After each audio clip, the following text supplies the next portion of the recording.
The development of science and technology has impacted almost all sectors of society due to new telecommunications and virtual systems.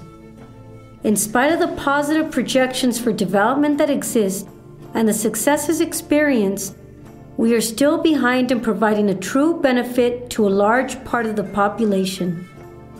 It is a given fact that indigenous and local communities continue to lack access to basic information and technology that now serve as a foundation for the modern global economy.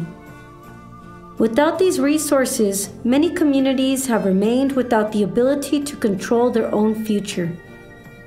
Indigenous people account for 8 to 10% of Latin America's population and total between 40 and 50 million people. They are all almost universally noted for their rural locations, economic marginalization, and lack of political input. The following facts attest to the conditions in which indigenous and local communities continue to live in. In 1994, 79% of Peru's indigenous communities were considered to be living in poverty.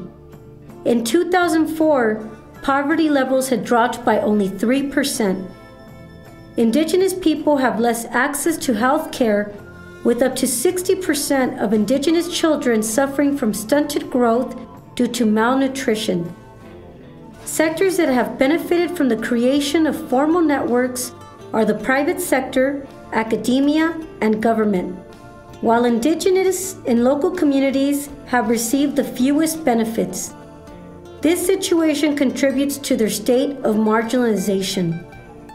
To counter this situation, strategic alliances need to be created to support community development. We must achieve sustainable development, and the role that universities, government agencies, multilateral organizations, and industry will play in creating this is crucial. The following can be done to help accomplish this. Develop conceptual frameworks and strategic alliances for community planning. Transfer information to communities to manage natural resources by incorporating new techniques and business models that create and expand local markets. Ensure that policy development serves the purpose of developing democratic and participatory systems.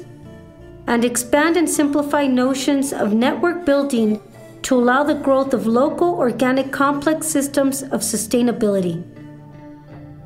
Our responsibility is to create long-term strategies for sound and diversified development by facilitating community-based training modules and educational content.